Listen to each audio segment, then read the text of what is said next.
Muy buenos días, Serrano, compañeros y audiencia. En la jornada de ayer estuvimos hablando con el doctor Enrique Pez Bosch, que es director de UTE en representación de Cabildo Abierto y que tomó notoriedad hace escasas 48 horas cuando el diario El Observador reveló algunas conclusiones de averiguaciones e investigaciones que él está haciendo respecto de la actuación y el desempeño de la empresa Gas Sayago, esta empresa que está en quiebra, fundida y que era propiedad de UTE y de ANCAP. Estas investigaciones que él hace a título personal como director del organismo, conjuntamente con gente de su despacho, son investigaciones paralelas a la que está haciendo una consultora, PricewaterhouseCoopers, que es una consultora contratada por la UTE precisamente para hacer eso, una auditoría. El director Pez Bosch nos dice que en los próximos días esta consultora ya estará haciendo sus conclusiones, estará entregando sus conclusiones y nos dice que seguramente van por el mismo camino, por la misma línea de resultados que él ha hecho de sus averiguaciones personales. Este fue el extenso diálogo que mantuvimos con él y que él nos comienza respondiendo respecto de la situación actual de Gas Sayago. El estado actual de ese, lo que yo llamo un voluntarismo fracasado, muy costoso por supuesto, y muy necesario esos recursos para el momento que vive el país. Si tuviéramos esos recursos, yo comentaba, podríamos hacer entre 8 y 10 mil viviendas que tanto hacen falta para todos los asentamientos irregulares que tenemos, más de 650 según lo que ha inventariado el Ministerio de Vivienda. O para darle otro comparativo, si tuviéramos, decía yo, esos fondos que son alrededor de 230 millones de dólares, que pueden llegar a ser 250 o más, de acuerdo a cómo terminen los juicios en proceso contra esa empresa, de la cual, usted sabe, los dueños, los accionistas son ANCAP y UTE. Entonces, realmente la situación actual de eso que fue un voluntarismo fracasado es que no hay un peso. Y desde hace buen tiempo, tanto ANCAP como UTE, más UTE que ANCAP, viene aportando porque como es una empresa en liquidación, ha seguido estos dos asociados poniendo dinero en un hoyo negro que realmente cuando asumimos en UTE asustaba por su incertidumbre, ¿verdad? ¿Y cuánto es ese agujero negro mensualmente? ¿Cuánto está saliendo en este momento en el estado de liquidación en el que se encuentra? Y no es una mensualidad, porque en realidad lo que tenemos es una serie de deudas pendientes que de alguna forma se fueron atendiendo, pero seguramente si sumamos a los 220 millones que ya hay y que gastados y que podrían, yo le decía, llegar a 230, ahí estaba incluyendo yo justamente, le doy un ejemplo, eso que fue tan publicitado en un momento que desde el barrio Santa Catalina alguna persona, en aquel momento candidato, fue afrontado por otro que vive allí.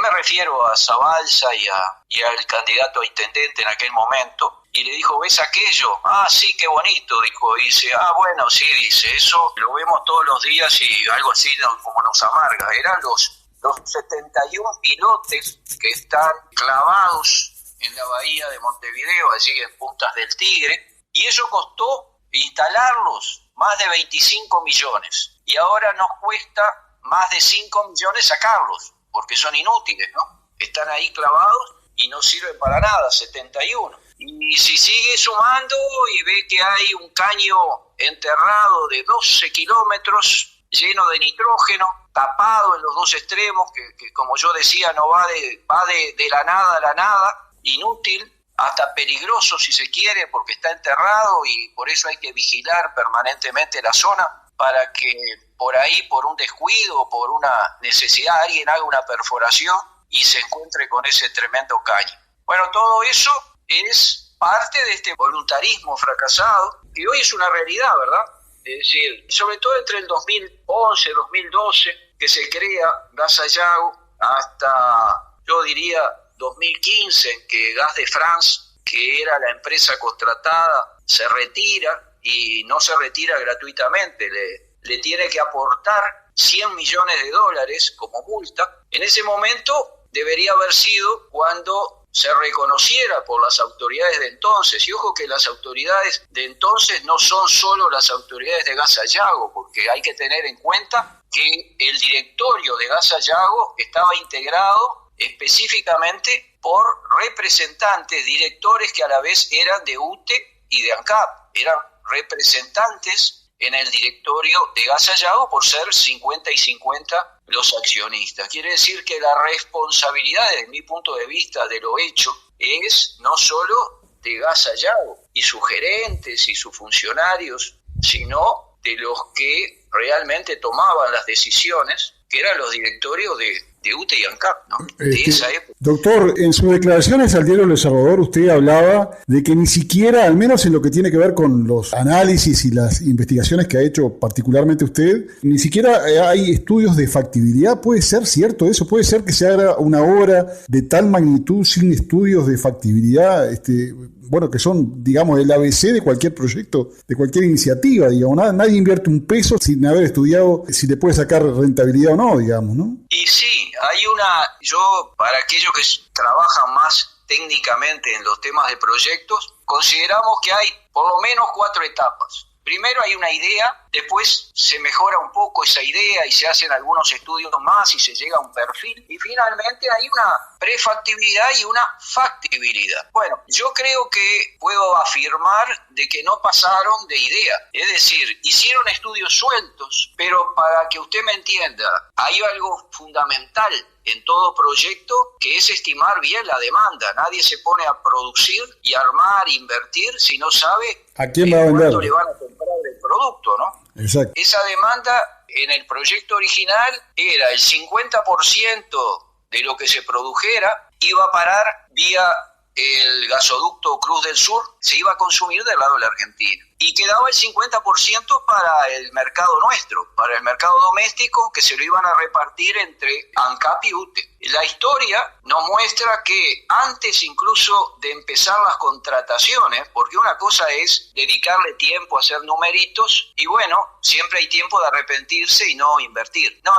antes de que se invirtiera ya se sabía que el 50% de la Argentina había fracasado. Argentina no iba a comprar ese 50%, se hizo incluso un consorcio con Enarsa y no se registró. Es decir, era clarísimo que el 50% de la demanda estimada para los ingresos del proyecto no existía. Con eso le quiero demostrar que en realidad no había nada serio detrás. Y ojo que el otro 50%, que era UTE y ANCAP, UTE no estaba dispuesto a comprar en firme lo que se estimaba que para que el proyecto funcionara tenía que comprar. Que UTE lo que quería era comprar el gas cuando lo necesitara para el ciclo combinado, es decir, cuando había que prender las máquinas, era y es más económico hacerla funcionar a gas que hacerla funcionar a gasoil. Entonces UTE desde entonces y ahora también lo que dice es, bueno, si necesito gas lo compro y si no, no me voy a comprometer. Bueno, esa era la falta de seriedad con que se trabajó en ese momento, insisto, responsabilidad. Primero de quien estaba en la Dirección Nacional de Energía en esos tiempos, estamos hablando de los periodos que van 2007, 2008, en que se empezó con todo esto más en firme, que estaba en la Dirección Nacional de Energía, y luego los directores de UTE y ANCAP. En cuanto a esos gastos que a ustedes les llama la atención, por ejemplo, masajes, viáticos, en fin, comidas para los funcionarios, ¿qué me puede decir de eso? Y bueno, reiterarle lo que se publicó, ¿verdad? En ese sentido, digo, no sé si usar la palabra indignación, pero estamos hablando de fondos, de recursos públicos, ¿no? Canalizados a través de UTE y ANCAP, pero, a ver, cuando estamos discutiendo los precios de la energía, las tarifas de UTE, etcétera, etcétera,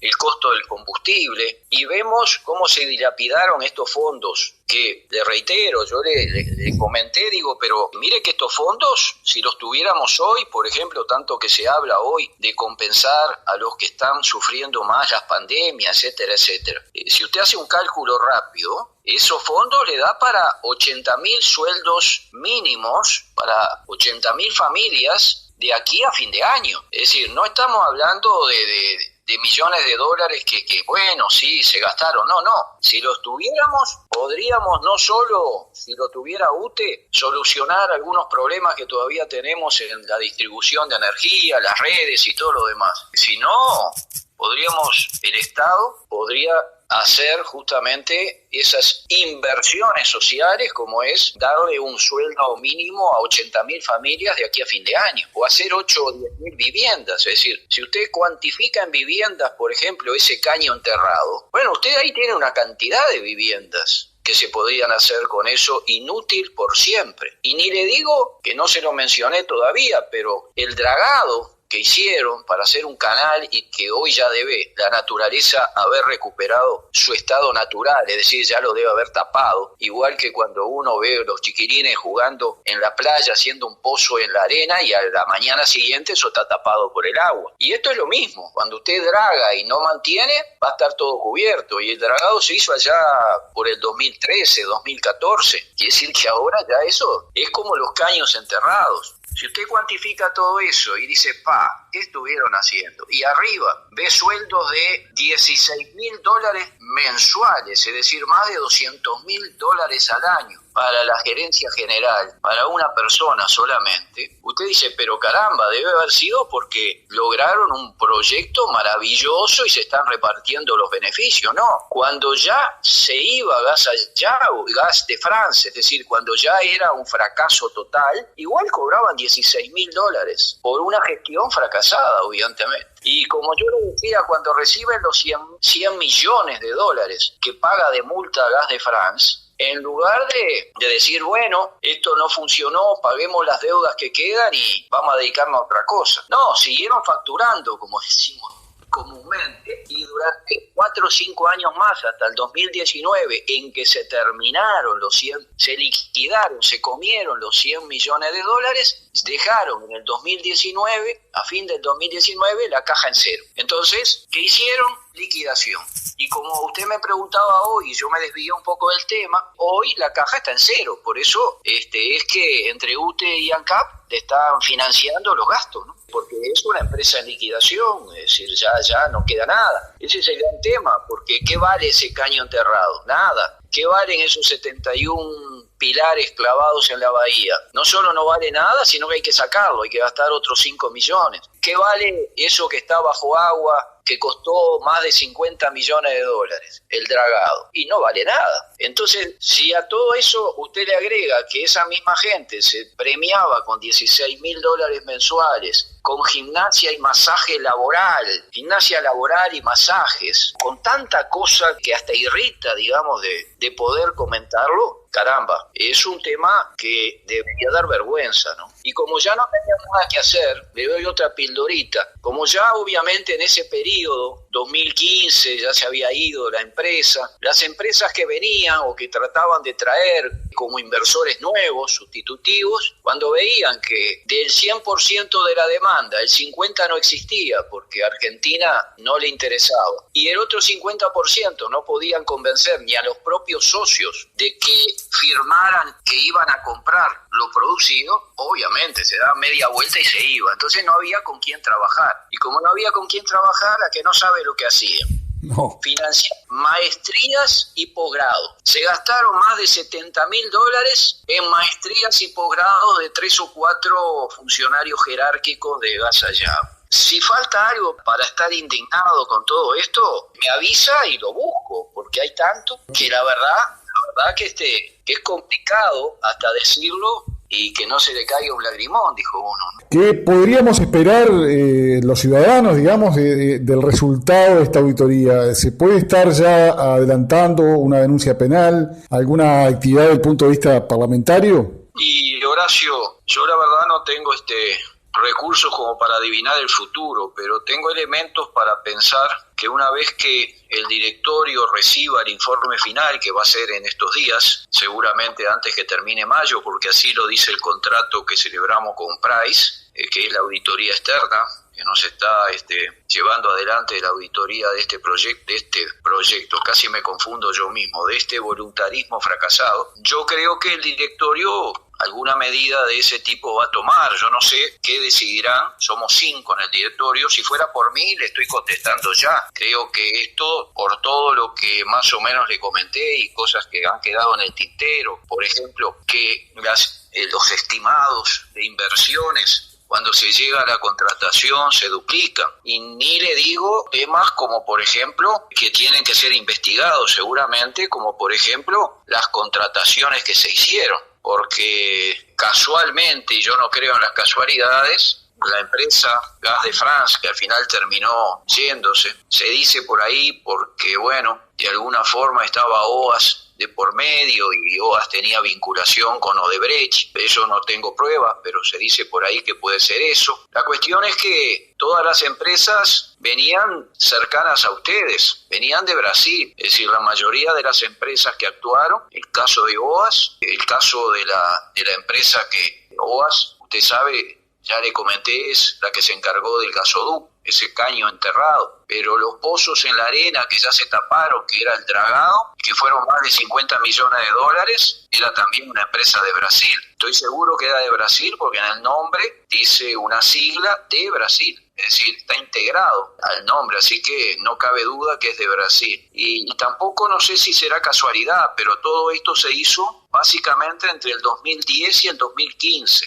Cuando se escuchaba aquello del estribo de Brasil, es decir, se le daba gran importancia a Brasil en las relaciones internacionales nuestras, ¿no? La cuestión es que las empresas venían de ahí y cuando se las analizaba, durante el proceso de análisis se llegaba a conclusiones, observaciones, en muchos casos de que no estaban en condiciones de cumplir. Y sin embargo, a la hora de decidir, se las contrataba. Son muchas cosas, Horacio, que están pendientes de investigación. Por eso pienso que a su pregunta, si fuera por mí, la contestación es que esto tiene que seguramente pasar por la justicia o por el Parlamento. Esta vez para hacer una investigación en serio, no se olvide que ya se hizo una, pero esta vez, como cambiaron los vientos, hacer una investigación en serio de qué pasó con esas contrataciones y por qué esas observaciones, y finalmente la cruda realidad le da la razón a los que observaron que no eran idóneas para cumplir, ya sea por cantidad o por calidad. Y después de varios fracasos, el caso de OAS, por ejemplo, termina aceptando dejar de lado el contrato. Obviamente solamente con una parte, que es la parte onshore que le llaman, que es enterrar el caño en tierra, aunque sea inservible, pero enterrarlo en tierra. Y la parte offshore, que era la parte bajo agua, esa quedó para el futuro, un futuro que seguramente no va a existir.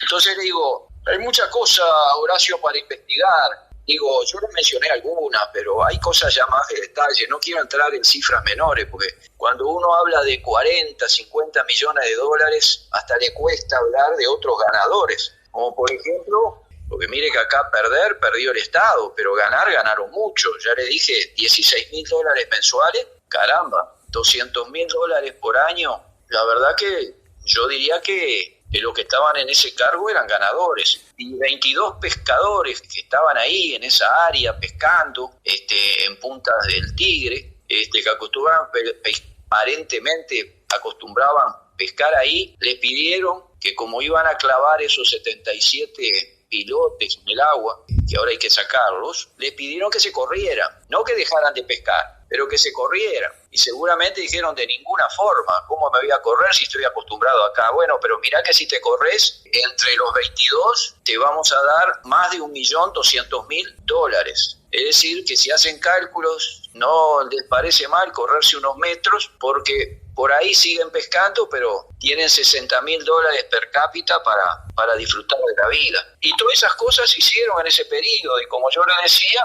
no se hicieron solas, ¿vio, Horacio? La hicieron las mismas autoridades en UTE, que son los que por 20 años vamos a estar pagando tarifas caras de energía, de luz, porque hay que pagarle a los agentes privados que son los que hoy producen la energía, la eólica, la fotovoltaica, a precios y contratos leoninos que hay que comprarle la energía aunque no la necesitemos, y todo eso no termina en otro lado que en el bolsillo del usuario a través de las tarifas, y hay que soportarlo por 20 años más. Y son las mismas autoridades, es decir, no es que hayan sido distintos los que hicieron una cosa y la otra, pero yo sé, usted estaba pensando, eso es para otro tema, pero van de la mano, Horacio, porque realmente cuando uno mira todo esto, como yo le decía, hay que tener la piel muy dura para no indignarse, ¿verdad?